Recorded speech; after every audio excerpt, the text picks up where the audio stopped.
15 شعبان المعظم کی رات انتہائی برکتوں والی سعادتوں والی رات ہے۔ اس رات اللہ رب العزت کی رحمتیں پورے جوبن پر آسمان دنیا پر اپنی شان کے مطابق جلوہ فرما ہوتی ہیں، اور اس رات میں اللہ رب العزت دوزخیوں کو دوزخ سے آزاد فرماتا ہے اور جنت میں داخل فرماتا ہے۔ توبہ کرنے والوں کی توبہ قبول کی جاتی ہے اور بہت سی نعمتوں سے نوازا جاتا ہے۔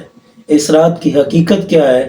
ام المومنین سیدہ عائشہ الصدیقہ رضی اللہ تعالی عنہا آپ روایت کرتی ہیں کہ رسول اللہ صلی اللہ علیہ وسلم نے مجھ سے فرمایا، اے عائشہ، یہ کون سی رات ہے؟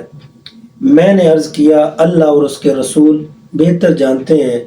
رسول اللہ صلی اللہ علیہ وآلہ وسلم نے فرمایا، یہ نصف شعبان کی رات ہے۔ اس رات میں دنیا کے اعمال، بندوں کے اعمال اوپر اٹھائے جاتے ہیں، یعنی اللہ تعالیٰ کی بارگاہ میں پیش کیے جاتے ہیں۔ اللہ تعالیٰ اس رات بنی کلب کی بکریوں کے بالوں کی تعداد میں، یعنی بے حد و بے شمار لوگوں کو دوزخ سے آزاد فرماتا ہے۔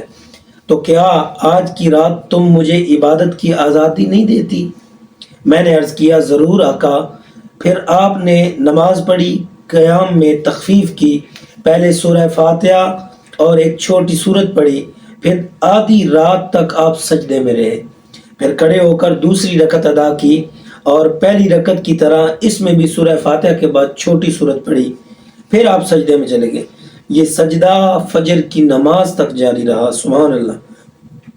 میں دیکھتی رہی، مجھے یہ خدشہ ہو گیا کہ اللہ تعالیٰ نے اپنے رسول صلی اللہ علیہ وآلہ وسلم کی روح مبارک قبض فرما لی ہے۔ جب بہت دیر ہو گئی تو میں آپ کے قریب پہنچی، میں نے سرور عالم صلی اللہ علیہ وآلہ وسلم کے تلووں کو چھوا تو حضور صلی اللہ علیہ وآلہ وسلم نے حرکت فرمائی۔ آپ سجدے کی حالت میں یہ الفاظ ادا فرما رہے تھے، یا اللہ، میں تیرے عذاب سے، تیری عفو اور بخشش کی پناہ میں آتا ہوں، تیرے قہر سے تیری رضا کی پناہ میں آتا ہوں، تجھ سے ہی پناہ چاہتا ہوں، تیری ذات بزرگ ہے، میں تیرے شایان شان ثنا بیان نہیں کر سکتا، تو ہی اپنی ثنا آپ کر سکتا ہے اور کوئی نہیں۔ محبوب کریم علیہ الصلوۃ والسلام کی جو دعا عربی میں ہے، میں نے صرف آسانی کے لیے اس کا ترجمہ آپ کے سامنے پڑھا۔ صبح کو میں نے عرض کیا کہ آپ سجدے میں ایسے کلمات ادا فرما رہے تھے، ویسے کلمات میں نے آپ کو کہتے ہوئے کبھی نہیں سنا۔ سرور عالم صلی اللہ علیہ وآلہ وسلم نے دریافت فرمایا، کیا تم نے یاد کر لیے ہیں؟ میں نے عرض کیا، جی ہاں۔